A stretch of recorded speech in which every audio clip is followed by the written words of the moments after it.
Olá, eu sou o Lucas Stanislau e esse é o BDF Entrevista. Uma vez disseram que garotas no rock são mulheres no crime, mas mesmo assim ela enfrentou o sistema e fundou, na década de 1980, uma banda punk só de mulheres.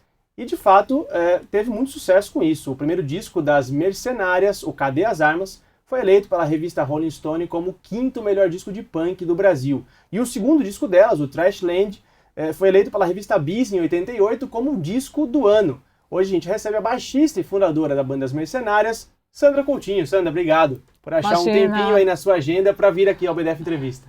É um prazer estar aqui e até emocionada também pelo lugar onde a gente está, né, que é uma coisa bastante interessante e muito ligada. Quer dizer, eu tenho essa ligação forte também, né, com aqui, com esse lugar e com esse bairro também, né? Porque eu morava na Barão de Limeira ali. Certo, era vizinha nossa aqui. Então é isso. Maravilha, Sandra. E eu sei que você está aí cheia de ensaios e preparando também uma turnê em Berlim, né? A gente falava aqui um pouquinho fora do ar sobre isso, turnê, né? São 2 shows que estão marcados. A gente está esperando que de repente apareça mais alguma coisa, mas na verdade é uma amiga que vai comemorar 10 anos de uma festa que ela faz lá em Berlim. E era o sonho dela levar a gente. Aliás, eu conheci a Marie em Berlim no Carnaval das Culturas. E eu estava lá no Carnaval das Culturas. Ela chegou para mim e falou assim: Sandra Coutinho das Mercenárias. E daí a gente começou uma amizade. Sim. E a gente teve uma banda em Berlim que se chamava Xotas Mortais, que foi uma coisa muito divertida. Eu me divirto muito com a Marie. E ela é muito determinada e foi atrás do Instituto Goethe. Legal. Né? Entramos lá com uma papelada, fizemos tudo certinho e muito orgulhosamente vamos ser financiadas, né, nessa ida, que eu acho uma coisa bem interessante, né? E vamos lá passar esses 15 dias, eu recordar os lugares onde eu vivi por 7 anos, né? Sim. E no lugar onde eu toquei também quando eu fazia minha solo lá Bom demais. Na Alemanha. Bom demais. Sandra, queria começar do começo, um pouco voltando no tempo. Eu citei aqui essa música do Akira S aqui no começo, né, para falar um pouco das garotas no rock. Como é que vocês foram recebidas na cena quando vocês surgiram ali? Porque eu sei que não começa uma banda integralmente com integrantes mulheres, né? Porque teve a participação do Edgar Scandurra também. Mas depois que vocês aparecem para a cena, 4 mulheres fazendo punk rock, como é que foi a recepção disso ali na cena punk de São Paulo? Bom, então eu devo voltar no nosso...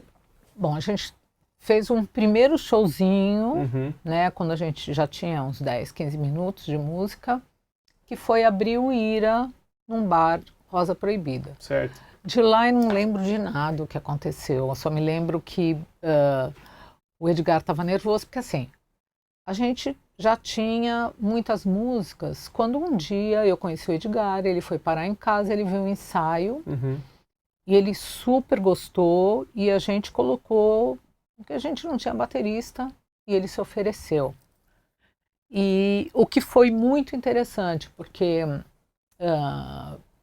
foi logo um guitarrista canhoto que deu esse início a uma linguagem. Certo. Né? Então, o que eu acho, eu sempre reforço muito, eu conhecia música, mas eu tocava piano. Então, quer dizer, eu estava estreando num instrumento desconhecido, né, teoricamente, e não me interessava conhecer exatamente o que eu estava tocando, porque tudo foi muito intuitivo. Claro. E chegar um cara que era guitarrista na bateria e canhoto, ele criou uma linguagem na bateria diferenciada. Então, dali já começou um som diferente. Né? Porque às vezes um baterista, quando ele começa a aprender bateria, ele está acostumado a acompanhar, ele acompanha o ritmo. Enquanto que o Edgar, ele falava com a bateria, né? Não sei se está muito claro. E isso daí trouxe também dessa classificação da gente de um pós-punk. Certo, né? certo. Lembrando bandas do exterior, tipo Gang of Four, Claro, né? Alguma claro. coisa assim. E então a gente fez essa estreia e depois a gente inaugurou o Napalm. Que era um clube aqui no que centro de foi São Paulo. justamente uma inauguração, que foi meio construída. Tinha o Ricardo Lobo, mas quem ajudou a construir foram os punks e tal. E nesse primeiro show, eu me lembro que o João Gordo estava de costas, né? Assim, pro palco, assim, meio que nesse ato de protesto. Mas quando a gente começou a tocar e a Rosália entrou no palco, o cara falou, nossa, eu acho que isso é mais punk do que os punks, né? E eu não senti absolutamente nenhum problema e nenhum obstáculo para o que a gente estava fazendo. Apenas que as pessoas achavam que aquilo foi meio concebido pelo Edgar. Tá. Né? Então, quer dizer, eu acho que já teve aquela meia dificuldade de achar, sei lá, entre aspas, essa coisa é tão genial, não é possível que seja feito por mulheres. Né? Então, quer dizer, tem que ter uma cabeça masculina atrás disso. Claro. Um paternalismo, né? Agora, o que acontece é que não, o Edgar, ele somou, por isso que a gente acolheu ele, e nem pensamos em mudar o nome da banda. Claro. Já era Mercenárias e assim ficou. Até que também pela demanda do Ira, tal, ele acabou saindo da banda. A gente teve outras tentativas de baterista, uma delas foi a Cissa, que é a compositora da letra de Me Perco Nesse Tempo. Mas daí no final, com um fã, ou uma fã, né, que é o Léo, agora Léo, mais a Lu, super se esforçou, sem nunca ter tido aula de bateria. Sim. E mostrou o serviço.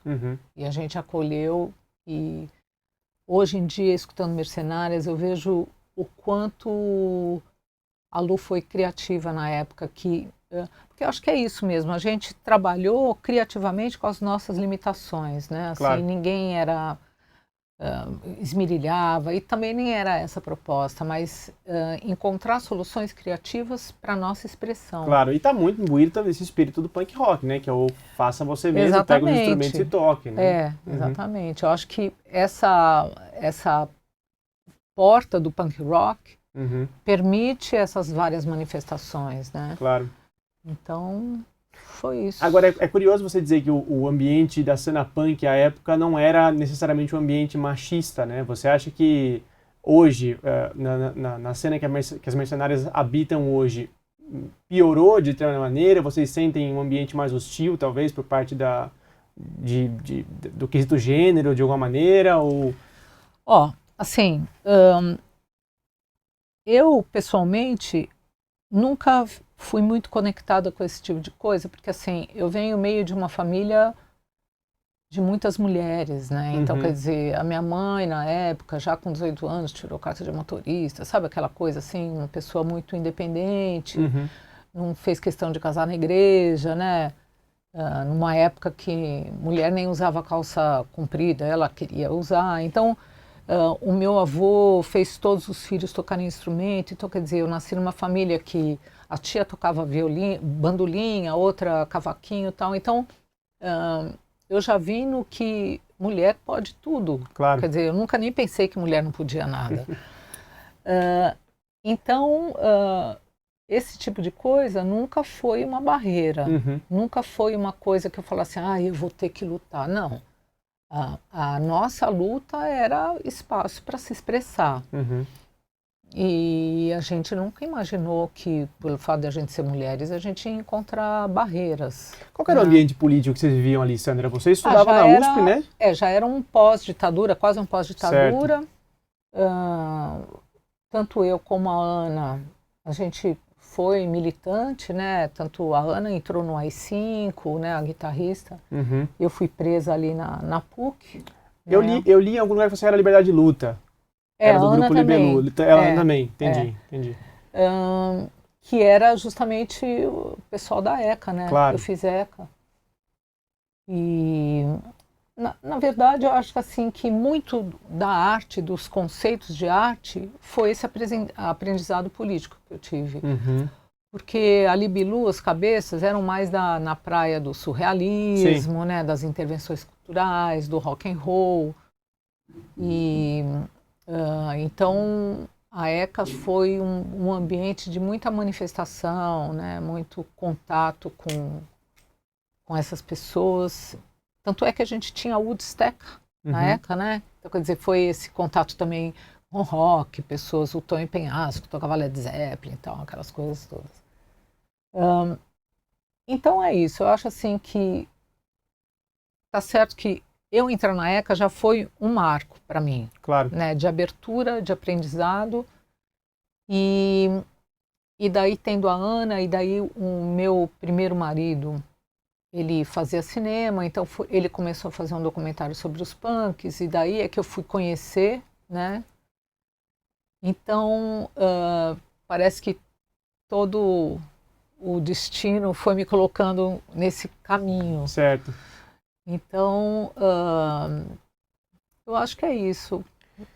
Agora é legal, né, você resgatar esse passado da Libelu em relação ao rock, provando que tinha muito de progressismo, de esquerda, de socialismo no rock, porque hoje o rock no Brasil ele é, digamos, quase disputado pela direita, né? Você vê grandes figuras do rock brasileiro no colo do fascismo praticamente, né?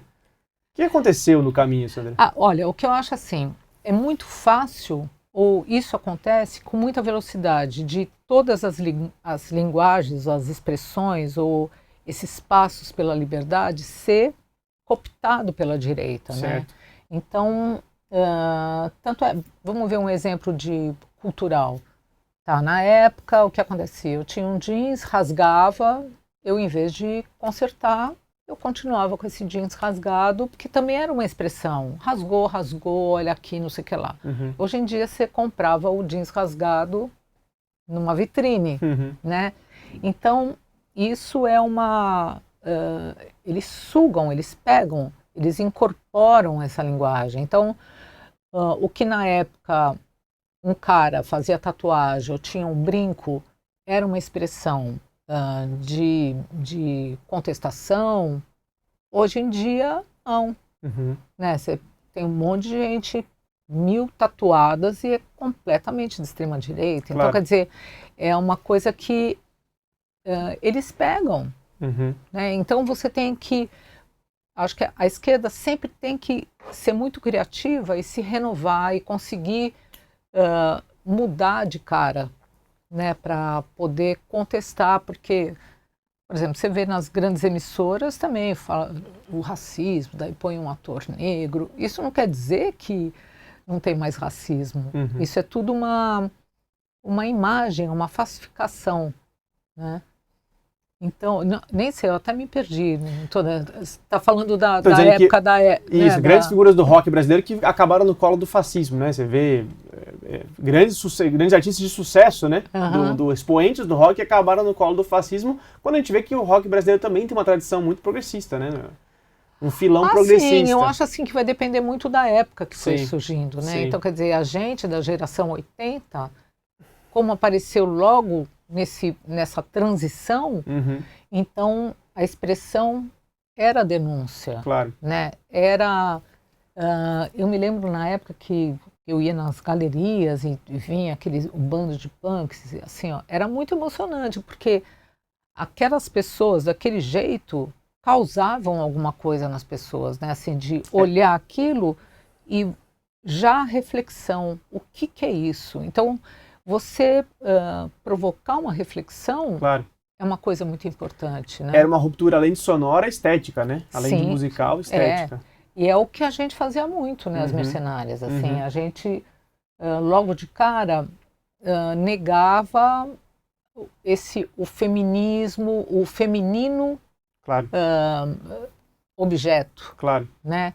Então a gente, na nossa estética, a gente brincava muito com isso, né? Aquele ensaio fotográfico, que eu acho que é pro Cadê as Armas, primeiro disco, né? Que tem, acho que você ali com os olhos Com os olhos vendados. Esse daí é do Cadê as Armas? Esse é do Cadê as Armas. E carregando pela mão a bandeira do Brasil. O ensaio fotográfico lindo, assim. Pois é, e cheio atual, de sentido, cheio de simbolismo. Que eu acho que era meio isso mesmo, assim, quem conduz a nossa bandeira ou a nossa realidade, né? Então, como se aquela condução era feita por uma pessoa que não estava enxergando. Com os olhos vendados, né? Agora, vamos entrar nesse primeiro disco, porque logo de cara, assim, ele já tem pedradas, né? Vocês ali miraram na polícia, na igreja, e também tem letras, bastiões ali, existenciais, né? Coisas carregadas de simbolismo. Como é que foi a recepção, por exemplo, vocês subiam no palco e cantavam Santa Igreja? Bom, a gente estava no nosso meio, né? Claro. Então, quer dizer, era super bem acolhido. Agora, eu me lembro de quando a gente foi a primeira vez para Belém do Pará, teve alguém de uma rádio que colocou Santa Igreja e ele perdeu o programa, né? Porque foi denunciado, as famílias e tal. Claro. Eu acho que Santa Igreja cutuca bem até atualmente, né? Porque é meio delicado, né, você gritar. Porque eu acho que assim, é mais você falar as estrofes e falar encontra com Jesus, vai se fuder, é estranho, né? Até eu faço uma autocrítica, né? Porque apesar... Não sei se ficou tão claro que era uma crítica à instituição e não exatamente a uma fé ou alguma coisa do gênero. Mas... Porque ali é um pouco o arco da pessoa que está consciente dos seus direitos e fica, aí, de repente, vira bandeira. É cooptado pela instituição igreja, né? E assim, na época, até que era leve comparado com hoje em dia, né? Se a gente pensar em como está o nosso cenário hoje em dia, como isso virou um instrumento de manipulação, nossa, na época era tudo muito suave. Claro. Né? Porque assim, era tão fácil de você distinguir um inimigo, era muito fácil. Hoje em dia está tudo muito... Né, tá já no teu dia a dia, você já está incorporando o inimigo, né? Porque você age para alimentar esse inimigo. Se a gente for pensar nos celulares, na todas as coisas. Então... Agora, tem uma canção também dessa época, Sandra, que eu confesso, eu só ouvi num show que vocês tocaram e depois eu fui conhecer que tá num demo, né, numa edição demo que vocês lançaram, que é A Honra. Essa eu acho, assim, demolidora do ponto de vista do que são 4 mulheres numa banda punk, demolindo todo o orgulho masculinista, heteronormativo, dizendo que a honra do homem tá, não vou lembrar a letra tanta, mas tá no poder, tá no diploma, tá no dever, tá no cu. Tá no cu. Repetindo isso como um mantra, isso assim, demolidor, né, do ponto de vista do patriarcado. Porque eu acho assim, até a letra foi eu que escrevi, então quer dizer, você pega num ponto sensível, né? Sim. Que até hoje é meio um tabu para o homem, essas questões de fazer exames e tal, né?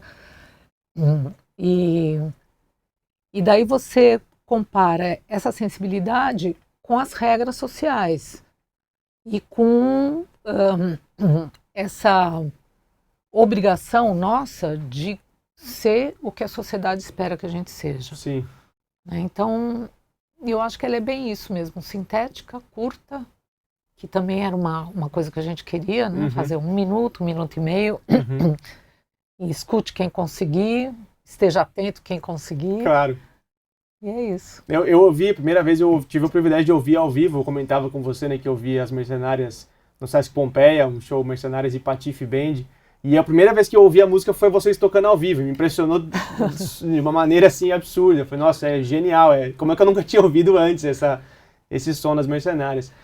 Agora, Sandra, no segundo disco também, no Trashland, vocês acabam mergulhando ainda mais nessa questão sonora do pós-punk, né? Você falou já que Mesmo ali pra cena punk, comparado, por exemplo, com Ratos de Porão, com Inocentes, com Cólera, o som de vocês já era bem diferente, né, pra época, né? Você citou o Gang of Four. O que mais vocês ouviam naquele período pra pegar de referência? Acho que o seu jeito de tocar também lembra muito o Dave Allen, né, do Gang of Four, essa coisa do baixo funk, né, do baixo bem presente mesmo. O que mais tinha de referência pra vocês ali, além do... Olha, o que eu acho assim, cada uma de nós veio de uma história, né? Então, quer dizer,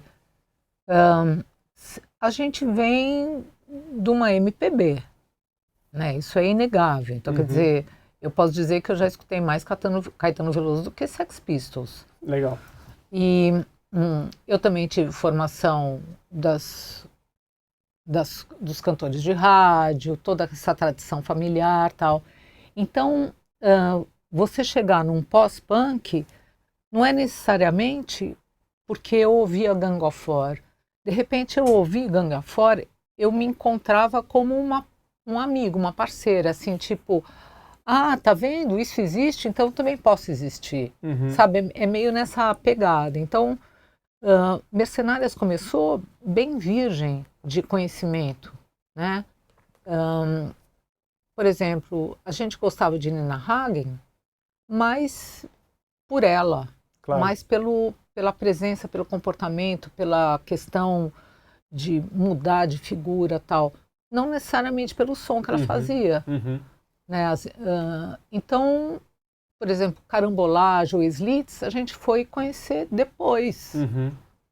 Né? Então, o que eu acho é que a gente criou a nossa linguagem sem ter necessariamente alguma referência. A nossa referência foi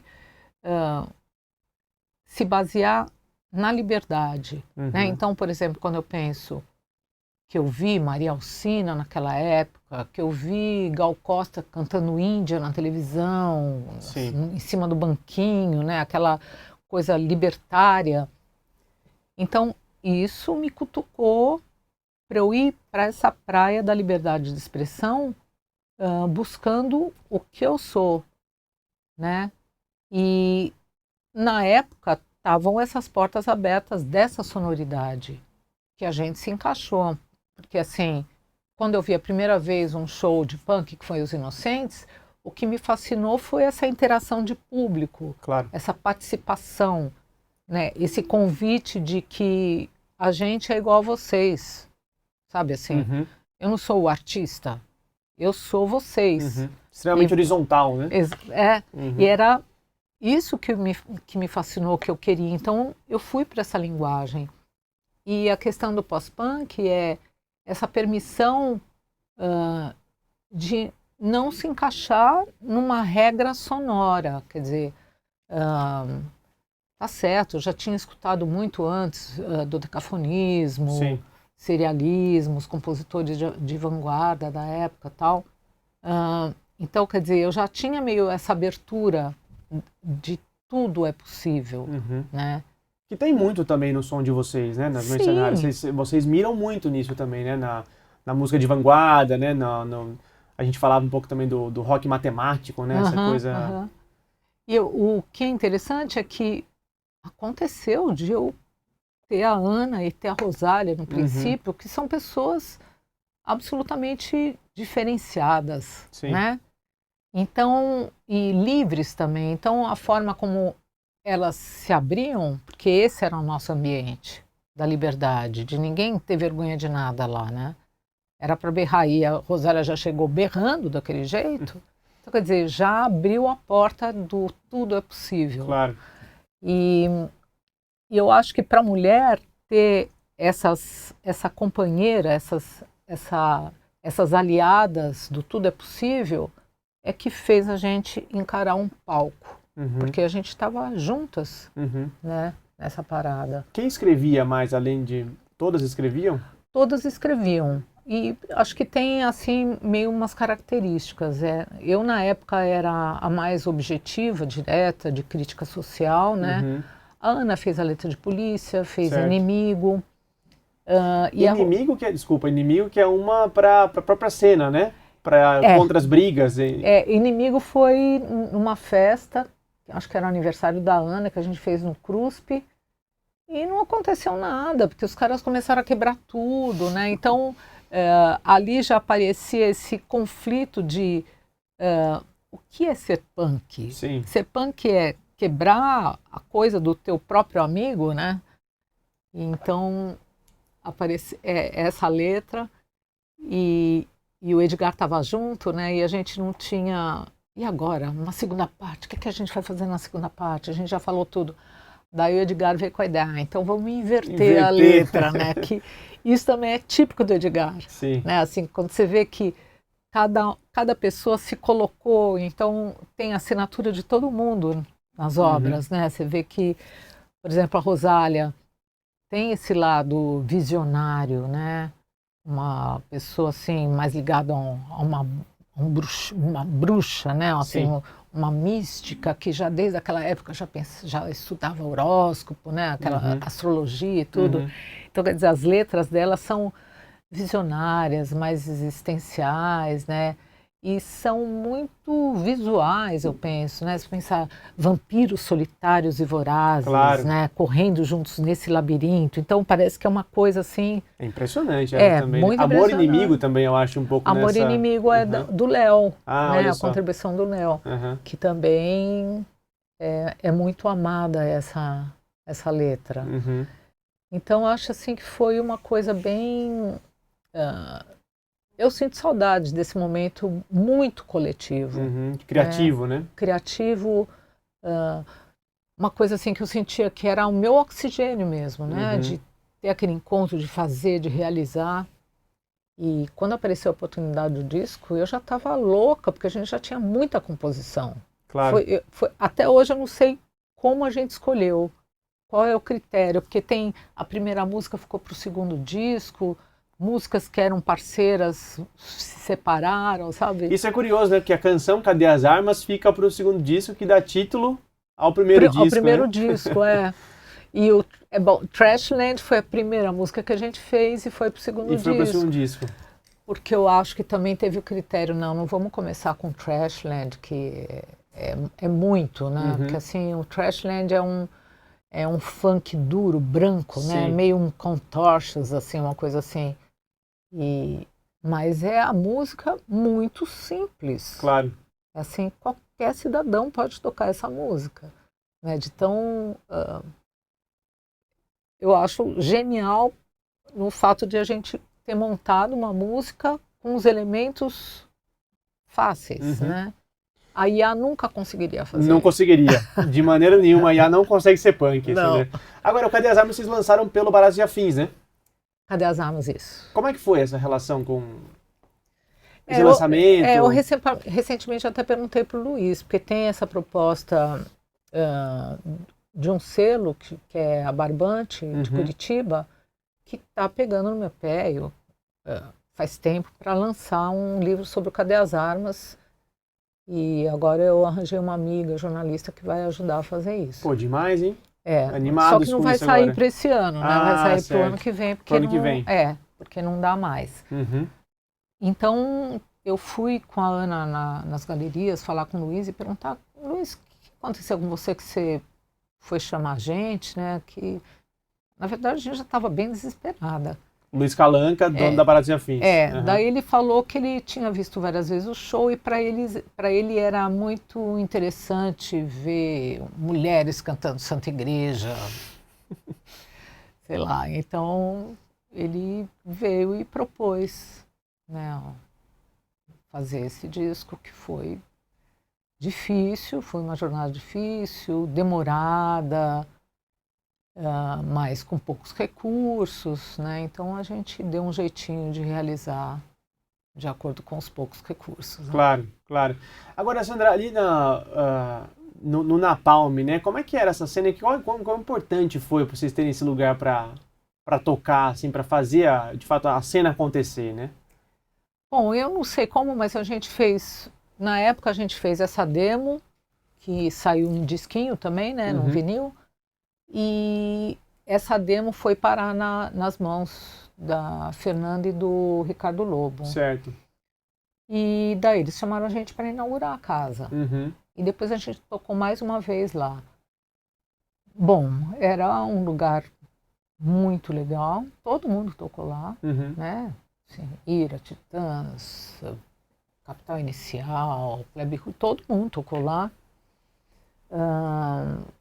Ela que era a história que tinha discotecagem e tinha os vídeos clipes, né? Assim, Sim. que era muito legal. Era tipo Carbono 14 também, tinha uma sala que só passava os clipes de bandas gringas e tal.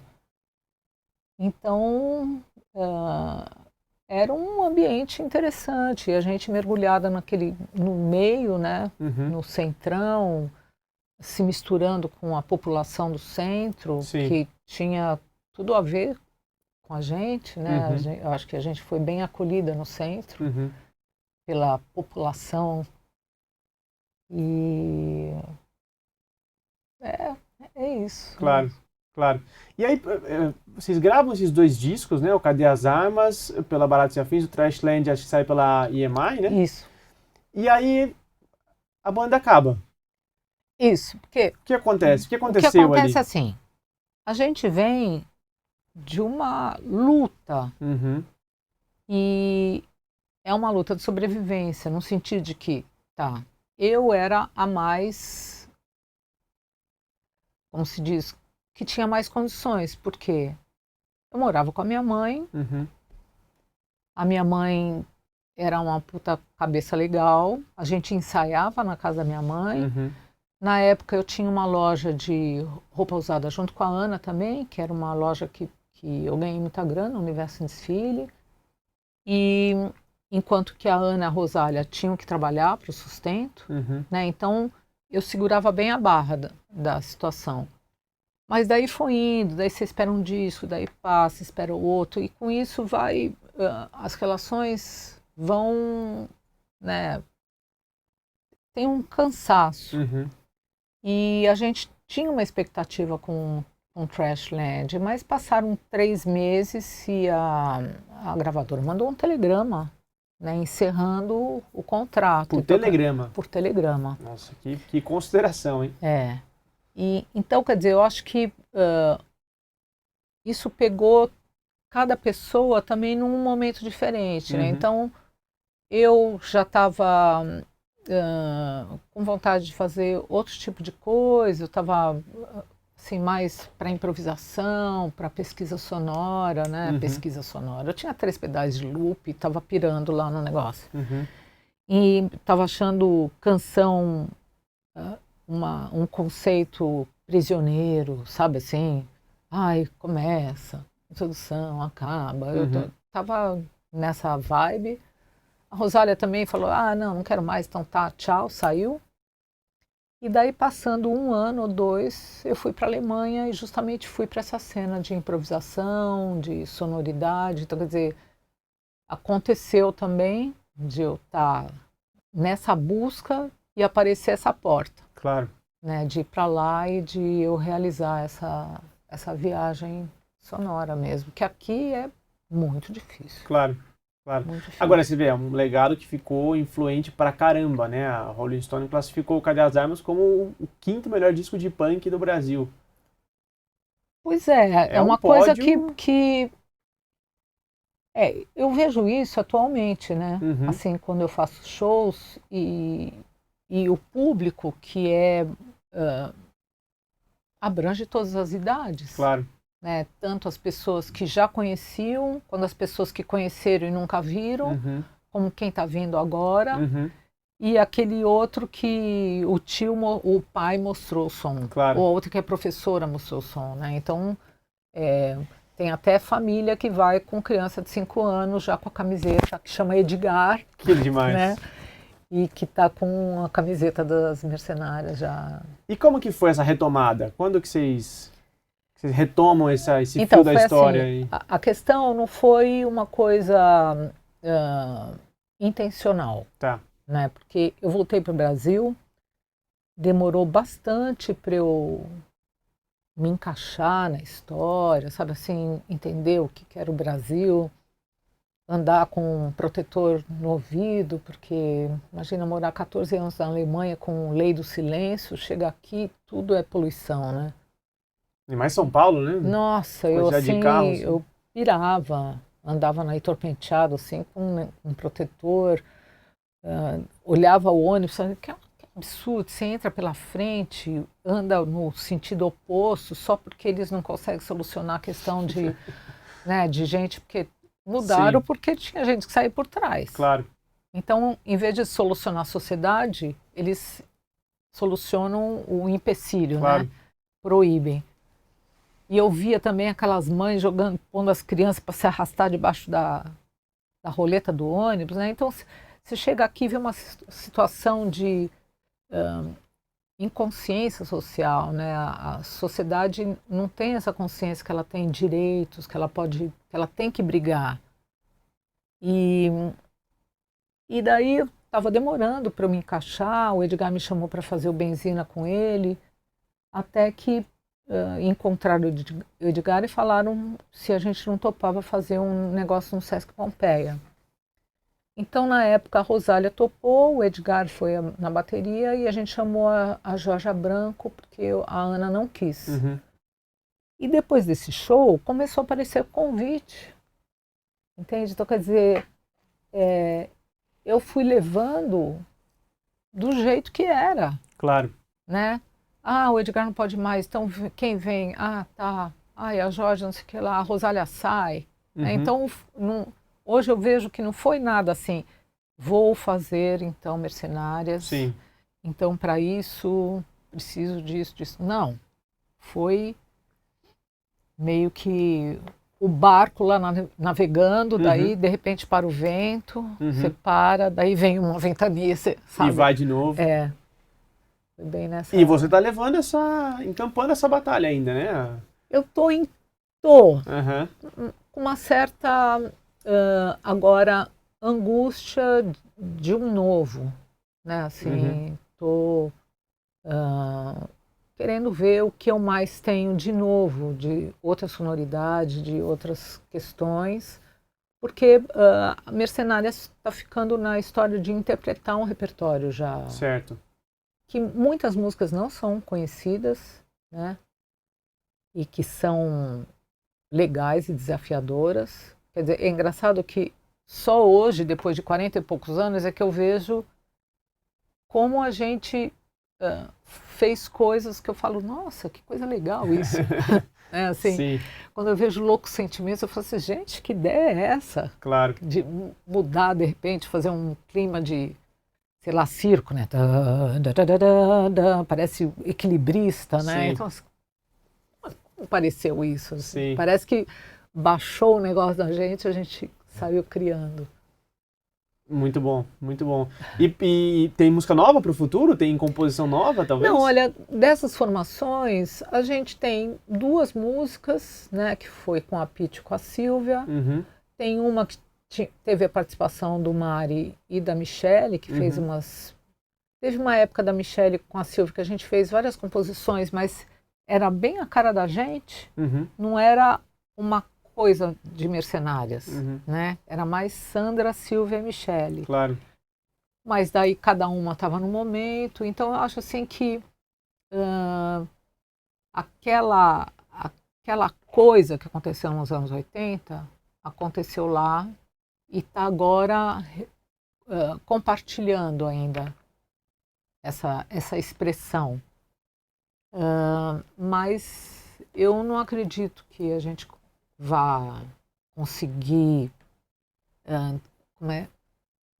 criar uma nova fase mercenárica, porque eu acho que essas pessoas que estão aqui são de outro lugar, de outra história, né? A gente não tem uma compatibilidade conceitual. Entendi, né? Entendi. E é engraçado, por exemplo, recentemente a Rosália me mandou uma foto dela, ela está morando no mato, né?